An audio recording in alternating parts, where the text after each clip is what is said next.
warahmatullahi wabarakatuh. Alhamdulillahilladzi hadana lihada wa ma kunna linahtadiya laula an hadanallah. Asyhadu an la ilaha illallah wahdahu la syarika lah wa asyhadu anna Muhammadan abduhu wa rasuluh. Allahumma shalli ala sayyidina Muhammadin abdika wa nabiyyika wa rasulika nabiyil ummi wa ala alihi wa sahbihi wa sallim taslima biqadri 'azamati dzatika fi kulli waqtin wa hin. Amma ba'du. Ustaz Maman dan segenap para ustaz, para orang tua, seluruh jamaah Majelis Ta'lim Al-Hidayah yang dirahmati oleh Allah. Alhamdulillah, malam hari ini kita berkumpul kembali dalam pengajian perdana, pengajian pertama yang rutin kita laksanakan pada Sabtu malam Minggu. Mudah-mudahan Allah memberikan kita istiqomah untuk terus giat menimba ilmunya Allah, untuk terus giat menghilangkan kebodohan dalam diri kita, untuk terus giat menghayati nikmat-nikmat yang ada dalam tubuh kita. Jamaah rahimakumullah, pembukaan kita belum ngaji, belum baca kitab. Kitab yang biasa kita baca di Majelis Al-Hidayah ini adalah kitab Bidayatul Hidayah. Kitab Bidayatul Hidayah, kitab karangan Imam Ghazali, ini termasuk kitab yang membahas tentang bidang akhlak. Ada memang di situ sedikit bagian ibadahnya, tapi lebih banyak tentang akhlak. Para ulama, para kiai ini mengkategorikan atau mengkelompokkan kitab Bidayatul Hidayah sebagai kitab akhlak. Kalau kita lihat dari macam-macam pembahasan yang ada dalam agama Islam, ini secara garis besar kita bagi menjadi tiga. Yang pertama ada yang disebut dengan pembahasan tentang iman. Pembahasan tentang iman ini berdasarkan Al-Quran, tentunya juga berdasarkan hadis, bukan berdasarkan YouTube, bukan berdasarkan TikTok, tapi berdasarkan dua sumber utama itu, berdasarkan Al-Quran, berdasarkan hadis, dan juga berdasarkan pendapat para ulama. Dari pembahasan iman ini maka muncullah ilmu yang namanya ilmu akidah atau ilmu tauhid. Ilmu akidah atau ilmu tauhid yang kita kenal banyak kitabnya, diantaranya Aqidatul Awam. Di situ kita diajak mengenal sifat-sifat Allah yang isinya wujud, qidam, baqa, mukhalafatul, apa masalah? Qiyamuhu binafsihi wahdaniyah, qudrat, iradah. Itu apa anak-anak kita? Itu pembahasan tentang akidah. Jadi ilmu akidah ini adalah ilmu yang membahas tentang iman, yaitu pokok bahasan yang ada dalam Islam. Pembahasan tentang iman ini dari Al-Quran, kemudian dari hadis, dari pembahasan atau kalam-kalam ulama, maka muncullah ilmu yang namanya ilmu akidah. Nah, di beberapa majelis taklim yang saya asuh ada juga yang ngaji akidah seperti Aqidatul Awam, itu di malam Senin ada di Bungur Aqidatul Awam. Kemudian di beberapa pengajian-pengajian pondok pesantren tentu akidah ini juga termasuk bahasan yang memang penting, karena di sini dari belajar akidah maka kita yakin bahwa Allah wujud dan Allah punya sifat qudrah. Qudrah itu maha kuasa. Qudrah itu punya kekuasaan mutlak. Yang bapaknya tukang tape misalnya, nggak ada keturunan dari leluhurnya, nggak ada keturunan kaya, boleh jadi anaknya besok jadi orang kaya. Percaya apa nggak? Percaya. Itu karena Allah punya sifat qudrah. Orang yang belajar akidah, akidahnya mantap, maka dia tidak akan ragu kepada qudrah Allah. Nggak mungkin stres karena belajar akidahnya benar. Ini pentingnya belajar akidah, yaitu cabang pembahasan agama yang namanya cabang pembahasan tentang iman.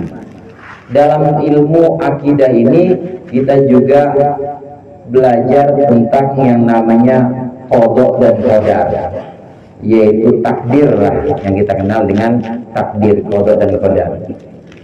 Orang yang belajar tentang ilmu akidah pasti dia akidahnya, keyakinannya mantap ketika dia menerima takdir atau ketentuan Allah. Kita misalnya ditakdirkan sehat, panjang umur, rezeki banyak, kira-kira kita yakin dan ridho nggak tuh? Ridho, enak. Giliran enak, ridho. Nah begitu Allah takdirkan kita, Allah tetapkan kita, sebaliknya dijadikan sebagai orang yang miskin, teman juga nggak punya, melarat, sakit-sakitan mulu. Nah bagaimana sikap kita? Kalau orang yang akidahnya mantap, belajar ilmu akidah, maka dia akan tetap ridho terhadap ketetapan Allah, karena tidak ada satupun yang menimpa hambanya, tidak ada satupun yang tertulis atau yang terjadi pada makhluk kecuali itu dengan izin Allah. Semua.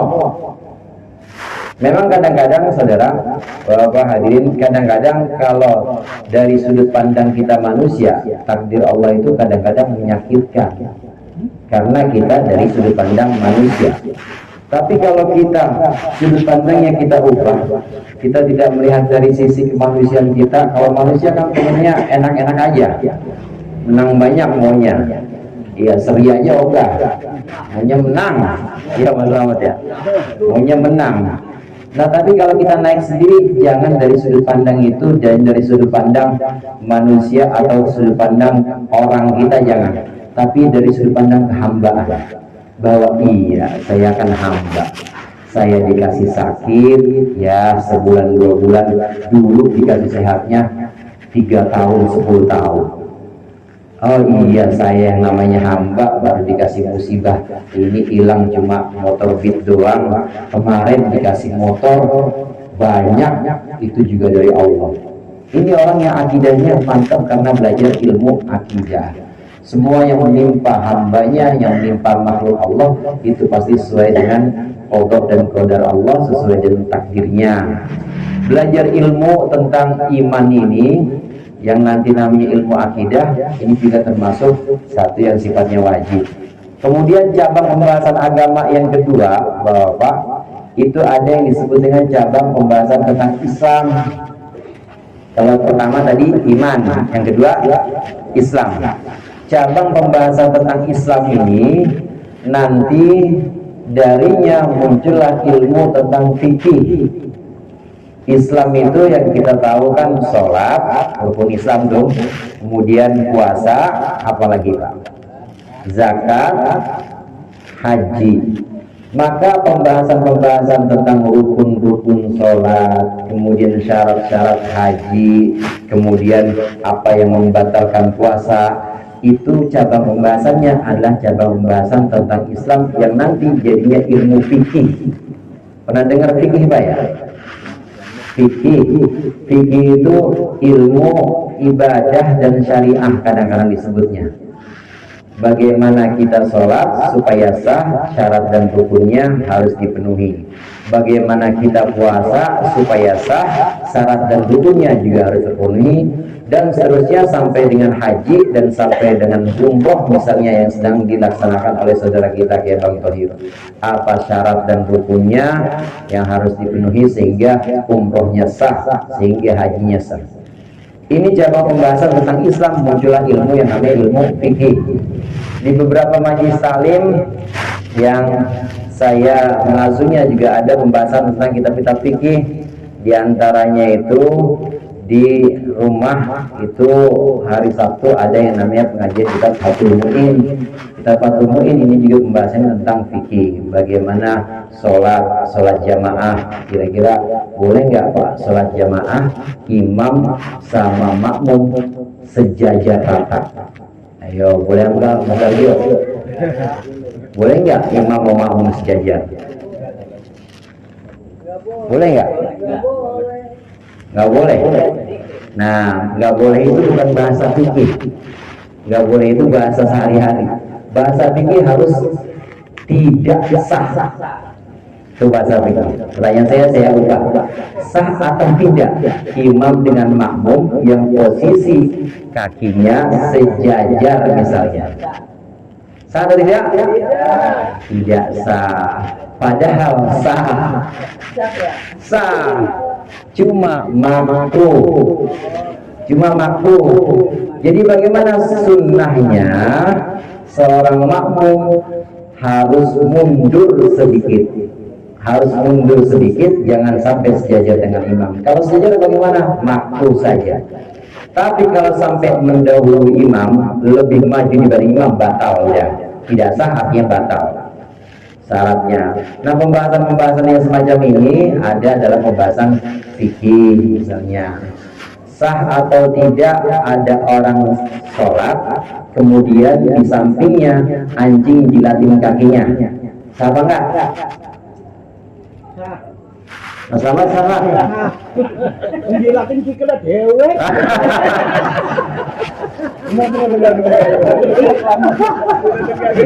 Pinter ini duluan ya. Betul Mas Ahmad. Ada orang sholat di sampingnya ada asu. Dia jilatin sikile dewe, sikile si asu maksudnya. Jadi siapa nggak sah orang jilatin sikile asu, itu sikile wong sing sholat. Nah, ini pembahasan semacam ini namanya pembahasan fikih dari sumber yang namanya sumber Islam, dari pokok agama yang namanya Islam. Jadi pokok agama yang kedua Islam. Saya ulang, yang pertama iman, yang kedua Islam. Dari Islam ini muncullah ilmu fikih yang kitabnya macam-macam. Di antaranya Fathul Mu'in, kemudian ada Fathul Qorib, kemudian mungkin juga almarhum Ustaz Nasir pernah baca Safinah, itu juga termasuk pembahasan fikih. Kemudian yang ketiga, ada pokok agama yang namanya ihsan. Ada iman, ada Islam, ada ihsan. Ihsan ini Nabi Muhammad SAW memberi pengertian, ihsan adalah anta'budallaha ka'annaka tarahu fa illam takun tarahu fa innahu yaraka. Ihsan itu engkau beribadah, engkau menyembah Allah seolah melihat Allah.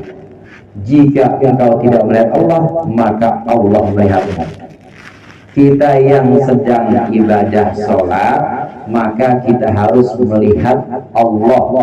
Caranya bagaimana? Caranya dengan ngaji ihsan. Dengan ngaji ihsan, ngaji yang nanti cabang pembahasan ihsan ini muncullah ilmu akhlak. Ilmunya namanya ilmu akhlak. Nanti kadang-kadang disebut juga dengan ilmu tasawuf. Tasawuf itu akhlak, akhlak itu juga tasawuf atau tasawuf. Tasawuf atau tasawuf ini adalah ilmu akhlak di mana pengamalan kita tentang Islam, pengamalan kita tentang iman, yang tadinya iman hanya sekedar teori bahwa kita yakin Allah Maha Kuasa, yang tadinya sholat hanya sekedar praktek bahwa kita harus sujud menghadap pada Allah, tapi ihsan ini tentang rasa. Jadi kita benar-benar merasakan saat kita sholat, benar-benar merasakan bahwa Allah Maha Kuasa, Allah yang memberikan kita kuasa atau kemampuan membuat sholat. Kalau bukan Allah yang memberikan kemampuan kita sujud, nggak bisa kita main rasa di ihsan ini. Kita benar-benar merasakan bahwa ketika kita sujud itu benar-benar Allah itu Maha Kuasa dan benar-benar Allah itu membimbing hambanya.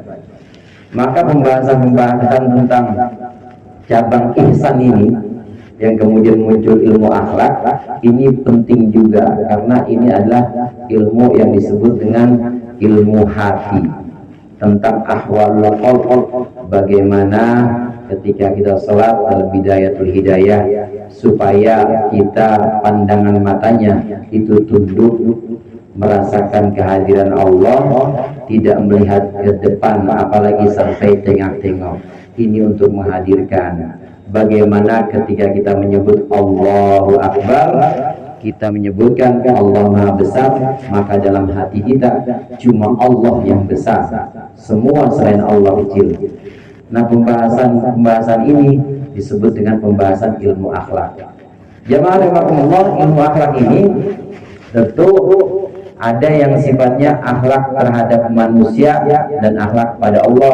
Kitab Bidayatul Hidayah yang kita baca, yang awal-awal kita bahas, ini memang adalah cara-cara kita sholat, cara-cara kita ibadah, bagaimana kita menghadirkan ihsan, bagaimana kita menghadirkan bahwa rasa kita Allah itu hadir, atau kalau belum bisa, minimal kita merasa bahwa kita diawasi sama Allah.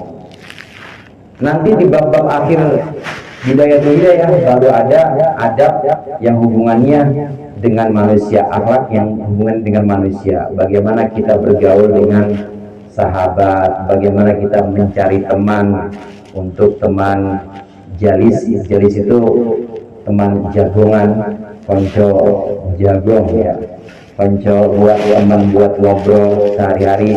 Nah, itu juga diajarkan dalam kitab Bidayatul Hidayah.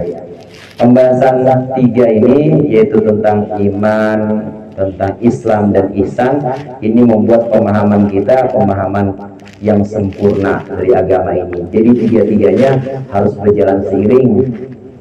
Orang yang belajar fikih aja, maksudnya cuma fikih tok yang dia bahas, dia nggak belajar akidahnya, nggak belajar ihsannya atau akhlaknya, maka bisa jadi orang fasik.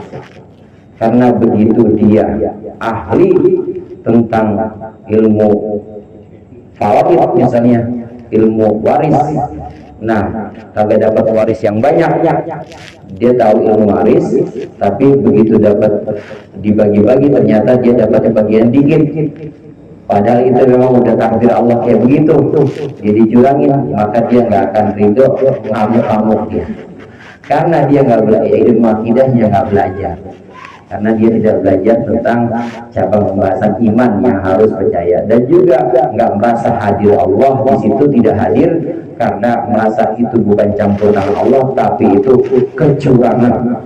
Kata dia, ini kecurangan yang sistematis dan masif katanya. Akhirnya apa? Ya akhirnya dia marah-marah, dia tidak ridho pada itu, maka jadi orang fasik.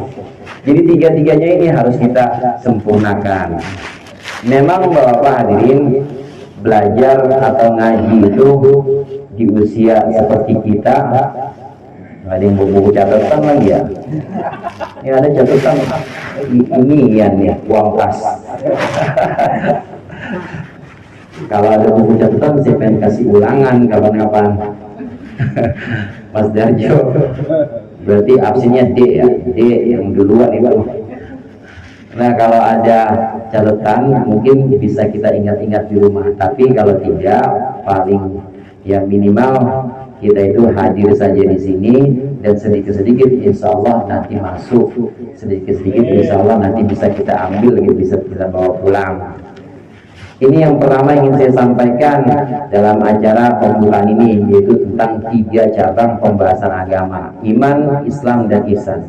Kemudian yang kedua, saya ingin sampaikan sebagian amaliyah atau amalan-amalan yang biasa kita lakukan di sini. Tahlilan. Tahlilan itu untuk kita orang Indonesia ini sudah merupakan tradisi. Ini yang namanya Islam Nusantara. Kalau orang Arab sebut tahlil, maka isinya cuma la ilaha illallah. Tahlil itu dari halala yuhallilu tahlilan. Gitu ya tulisan ya. Halala yuhallilu tahlilan, masdarnya tuh. Sama kayak kabbaro yukabbiru takbiron. Sabbaha yusabbihu tasbihan. Jadi ada tasbih, ada takbir, ada tahmid. Kalau alhamdulillah itu tahmid, ada la ilaha illallah itu tahlil. Jadi kalau disebut tahlilan orang Arab ya la ilaha illallah aja.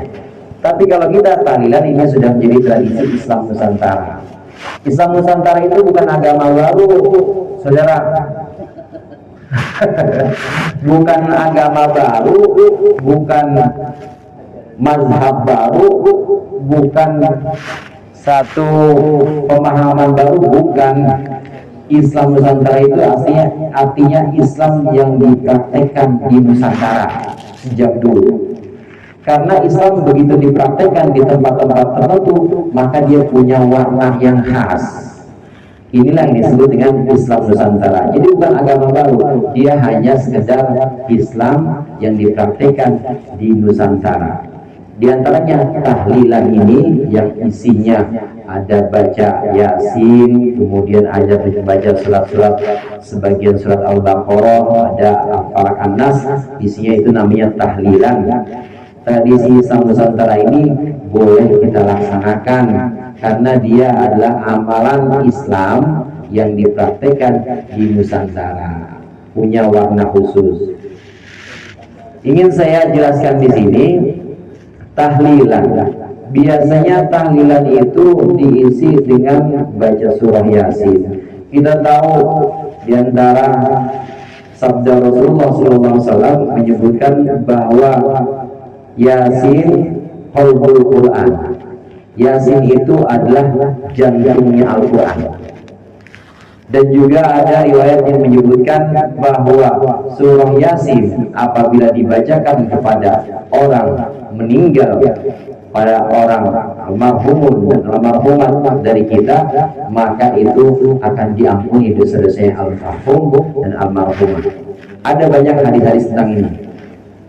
Oleh karenanya ulama-ulama kita dulu, ulama Nusantara ini mengkomposisikan atau menyusun tahlil yang isinya pertama Yasin, karena memang ada hadis-hadis yang tadi saya sebutkan. Pertama surah Yasin, kemudian selain surah Yasin ada surah Al-Baqarah, Alif Lam Mim, ayat kursi, lillahi ma fis samawati. Coba kapan-kapan Bapak baca artinya. Itu mulai dari surat Al-Baqarah, Dzalikal kitabu la raiba fihi hudal muttaqin alladzina yu'minuna bil ghaib. Kemudian ayat kursi, baca artinya. Kemudian lillahi ma fis samawati, coba baca artinya. Kemudian masuk ke Al-Ikhlas, qul huwallahu ahad, Allahu samad, baca artinya. Al-Falaq, An-Nas, baca artinya juga. Itu semua adalah surat-surat yang isinya tentang keimanan atau tauhid kita. Artinya ulama kita, ulama Nusantara ini menyusun wiridan yang namanya tahlil tadi itu dengan ayat-ayat tertentu. Ini adalah ayat-ayat yang memang menambah keimanan kita. Kalau kita baca artinya, itu pasti iman kita akan kuat. Apalagi orang yang sedang ditimpa musibah. Lillahi ma bis samawati wa ma fil ardh. Hanya milik Allah lah apa yang ada di langit dan di bumi. Orang yang lagi kena musibah, iya istri saya punya Allah, anak saya juga punya Allah, ya biarinlah Allah. Itu ayat-ayat tentang keimanan semuanya. Kemudian dari Alif Lam Mim misalnya, alladzina yu'minuna bil ghaibi wa yuqimuna ash-sholata wa mimma razaqnahum yunfiqun. Di antara orang-orang yang beriman itu ciri-cirinya adalah orang yang menginfakkan hartanya. Menginfakkan hartanya, iya saya harus sedekah ini kepada yang hadir, masa hadir kalau dibawanya tetap misalnya. Itu ayat-ayat yang menunjukkan keimanan. Semua yang disusun oleh ulama-ulama kita, ini ayat-ayat yang sangat bagus kalau kita baca. Ini tentang ayat tahlil. Jadi nggak sembarangan milih-milih ayat itu. Para ulama kita dulu benar-benar dipilihkan ayat-ayat yang memang menambah keimanan kita kalau kita hayati maknanya. Al-Falaq, An-Nas juga seperti itu. Apalagi Al-Ikhlas, namanya aja Al-Ikhlas. Qul huwallahu ahad, Allahu samad, lam yalid wa lam yulad wa lam yakul lahu wa lam yakul lahu kufuwan ahad. Bahwa sesungguhnya, katakanlah wahai Muhammad, bahwa dialah Allah yang Maha Esa. Allah samad, Allah yang menjadi tempat bergantung. Lam yalid wa lam yulad, yang tidak beranak dan tidak diperanakan. Wa lam yakul lahu kufuwan ahad, dan tidak ada yang sebanding dengannya. Pokoknya Allah menangan, pokoknya Allah menangan, gak ada yang bisa ngatur. Nah kita cuma hamba, dikasih musibah ya alhamdulillah, bisa dikasih rezeki juga alhamdulillah. Makanya baca tahlil kadang-kadang saat musibah kita tahlilan, saat pesta juga kita tahlilan. Pokoknya menambah gimana? Waktu kita dapat musibah, kita juga tambah iman kita dengan tahlil. Waktu kita dapat nikmat, tambah juga iman kita dengan tahlil. Ini terkait dengan ayat-ayat yang ada dalam tahlilan. Kemudian setelah itu, selain ayat-ayat, biasanya orang tahlil itu di kita sampai 7 hari, berapa ya? 7 hari, ada juga yang sampai 3, tapi nanti 7 baru ketemu lagi. Tapi ada yang sampai 7 hari. Ini memang angka 7 bukan angka sembarangan. Seminggu ada berapa hari? 7. Langit ada berapa? 7. Bumi ada berapa lapis? 7 juga. Kemudian dalam pembahasan tasawuf itu, pembahasan sufi, ini dalam batin kita, dalam batin yang sifatnya nggak kelihatan, batin kita ini ada 7 latifah.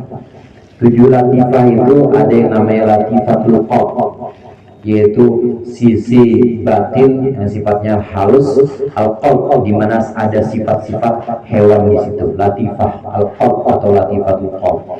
Ada yang namanya latifatul nafs, ada yang namanya latifatul khafi, ada yang namanya latifatul akhfa, ada yang namanya latifatul sirri, ada yang namanya latifah kulli jasad, atau kadang-kadang disebutnya latifatul qalb, yaitu anggota badan kita semua ini anggota badan kita ini semua punya potensi untuk berbuat buruk. Nah, ini semua harus dilatih. Ini semua jumlahnya 7. Jadi angka 7 ini adalah angka yang memang tidak sembarangan, yang memang punya satu keistimewaan. Maka dibuat 7 hari kita tahlilan. Kemudian habis 7 hari biasa berapa hari lagi? 40 itu, saudara, 40 itu mengambil antara lain dari pengertian hadis tentang 40 hari pertama ketika nutfah itu ada di janin, nutfah itu ada di rahim seorang ibu. Ketika nutfah itu 40 hari nutfah, kemudian Allah ubah menjadi mudghah, kemudian Allah ubah menjadi alaqah, Allah ubah menjadi dari nutfah, Allah ubah menjadi segumpal darah, segumpal darah Allah ubah menjadi daging. Ini 40 sampai 3 kali 40 berapa? 120. Jadi pertama nutfah, tahu nutfah lah ya? Mani, masih mani itu 40. Nanti 40 yang kedua, ini Allah ubah menjadi alaqah, udah darah yang udah nempel di rahim. Nah, kemudian 40 hari yang ketiga udah jadi mudghah, udah bentuk daging. 40 yang ketiga ini berarti berapa hari? 120 hari ini Allah perintahkan malaikat untuk meniupkan ruh. 40 itu adalah hitungan dari situ diambilnya. Kenapa 40? Ini ulama kita mengambil dari hitungan ini karena biasanya 40 itu perjalanan itu sudah memasuki fase berikutnya. Demikian juga almarhumah yang meninggalkan kita, ini setelah 40 ini mungkin memasuki fase berikutnya. Mungkin saja di sana sudah selesai pertanyaan kubur dan lain sebagainya. Diambil dari 40. Itu bilangannya. Kemudian apa lagi? 100. Iya, 100. 100 itu dari berapa bulan kira-kira? Kira-kira 3 bulan ya, 3 bulan perjalanan. Ini barangkali ini mungkin diambil 100 hari ini adalah dari perjalanan 40 kali 3 sebenarnya 120 hari. 40 kali 3 dari 120 hari, jadi harusnya 120 tapi jadi 100. Kalau sudah 40 kali 3 itu berarti sudah 3 kali 40 yang tadi perjalanan di rahim itu berarti sudah benar-benar jadi fase yang berbeda, jadi bentuk yang berbeda. Nah, demikian angka-angka ini diambil oleh para ulama, kemudian dijadikan satu amalan yang namanya tahlilan. Kita sering mengamalkannya, pulang bawa berkat, benar, pulang bawa berkat. Bawa berkat, kalian berkat itu jam 4:30 ya, kita ngobrol aja.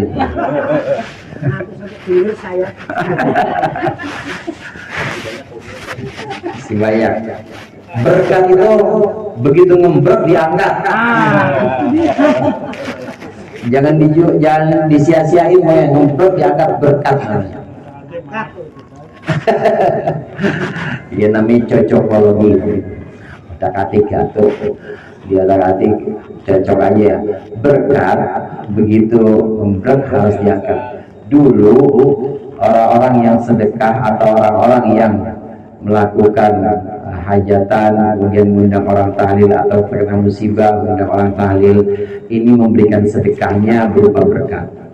Bacaan-bacaan yang tadi kita bahas, Al-Baqarah ayat 1, ayat kursinya, kemudian Al-Baqarah yang terakhir, Al-Falaq, An-Nas, ini semua bacaan juga termasuk bacaan tahlil la ilaha illallah. Ini adalah hablum minallah, hubungan kita dengan Allah, zikir kita untuk Allah.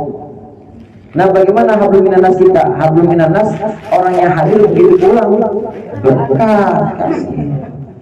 Ya kalau yang hadir biasa berkatnya 1, ustadznya 3. Berkah itu berkah.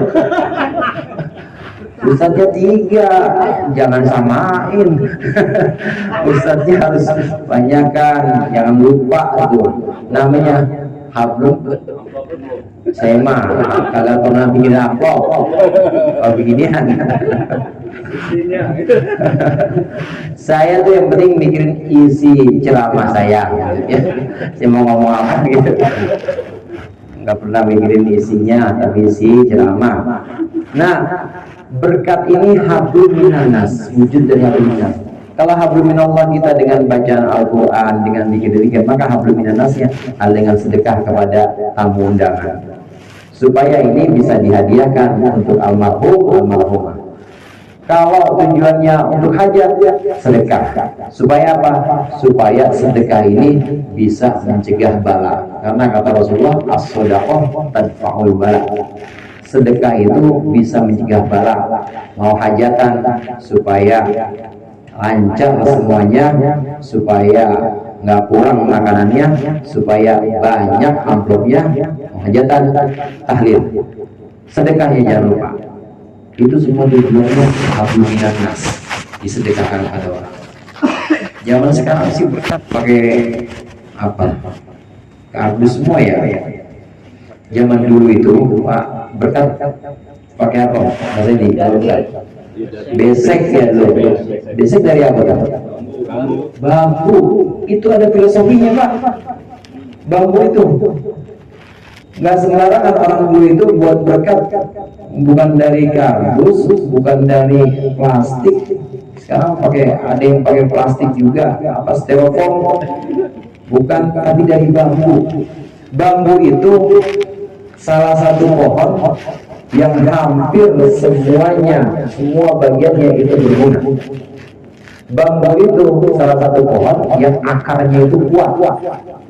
Dan kalau bambu tumbuh di pinggir kali, itu pasti kali itu tercegah dari longsor. Kuat. Dan biasanya berkat itu, biasanya zaman dulu ada banyak nasinya, ini cukup buat 2 anak remaja biasanya. Anak remaja kan makannya lagi banyak-banyak. Ya kalau udah ada tua makan dikit, tapi kalau baru ya ABG SMA itu lagi banyak-banyak, cukup tuh buat 1 berkat 2 orang. Ini menunjukkan bahwa berkat ini ingin menunjukkan anak-anak muda biar mempunyai sifat seperti bambu, mengakar dengan kuat terhadap tradisinya. Jadi boleh dia itu kenal bahasa Inggris, boleh dia kenal bahasa Korea, tapi jangan lupa akar tradisinya dia ada di Bintaro. asal tradisinya dia ada di Brebes, asal tradisinya dia ada di Pacitan, itu jangan lupa. Karena bambu itu adalah pohon yang akarnya kuat. Nanti setinggi apapun itu anak muda, setinggi apapun itu remaja, maka ketika ditiup angin tidak akan goyah. Bambu panas yang bisa roboh, pohon-pohon lain kalau kena itu pada roboh ya. Bambu mah enggak ya, dia paling bengkok aja, tapi nggak bakal mencabut akar itu, nggak bakal. Ini filosofi dari berkat yang dulu pernah kita laksanakan atau pernah menjadi tradisi kita. Jadi kita sekalian nostalgia ini. Udah nggak ada berkat yang pakai basic sekarang kan ya. Iya, apalagi malam ini juga nggak ada berkat.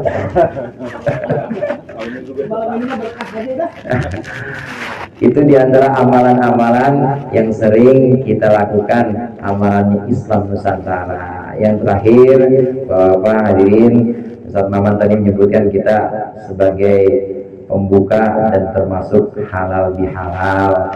Halal bihalal itu artinya maaf dengan maaf.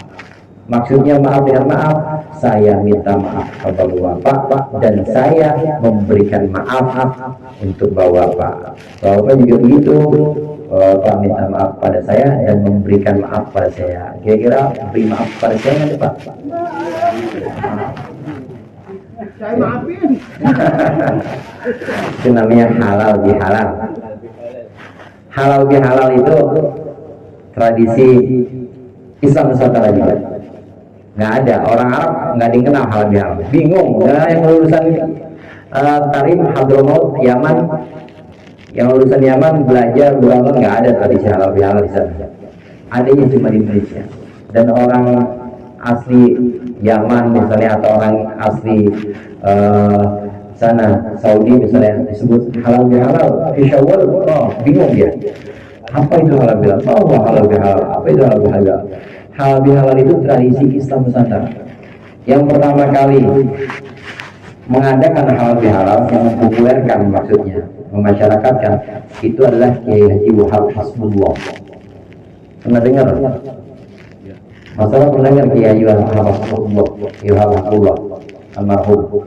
Ini seorang pemimpin NU dekade 60 sampai 70-an, tahun 1960 sampai 1970 itu ada Kiai Wahab Hasbullah. Kiai Wahab Hasbullah ini memasyarakatkan yang namanya halal bihalal di bulan Syawal. Asal sunnahnya atau hadisnya itu Rasulullah mengatakan, barang siapa yang mempunyai kesalahan, man kana lahu madlamatun li akhihi min irdihi aw ghairihi min irdihi aw syai'in falyatahallalhu. Nah, asalnya di sini falyatahallalhu. Siapa orang yang memiliki kesalahan kepada saudaranya, baik menyangkut harga diri atau hal lain selain harga diri, falyatahallal, maka hendaklah minta halal. Itu kata Rasulullah. Minta halal itu artinya minta maaf. Dari kata falyatahallalhu, kemudian GNU diantaranya dipopulerkan oleh Kiai Wahab Hasbullah, ini menyebutkan halal bihalal. Jadilah tradisi Indonesia Islam Nusantara dan ikut-ikut semua orang-orang NU, Nahdlatul Ulama, Nahdliyin, waktu Syawal halal bi halal. Kemudian orang PKB halal bi halal, orang P3 halal bi, sampai PKS ikut halal bihalal juga. Karena tahu dasarnya. Cuma kadang-kadang yang ini yang songong bilang bid'ah aja. Ada sunnahnya, ada hadisnya. Falyatahallalhu, maka hendaklah dia minta halal. Minta halal itu artinya minta maaf dan memberikan maaf, jadinya halal bihalal. Saya minta maaf kepada Bapak, dimaafin ya Pak? Berarti Bapak sudah memberikan maaf pada saya. Ini yang namanya halal bihalal. Barangkali sekedar membuka itu saja. Insya Allah kita akan bertemu lagi pada pertemuan di malam minggu yang akan datang. Lebih kurangnya saya mohon maaf. Mudah-mudahan Allah memberikan kita kesehatan, memberikan kita istiqomah, dan juga membimbing kita untuk terus ngaji. Amin ya rabbal alamin. Allahumma waffiq ila aqwamit thoriq. Assalamualaikum warahmatullahi wabarakatuh. Waalaikumsalam warahmatullahi wabarakatuh.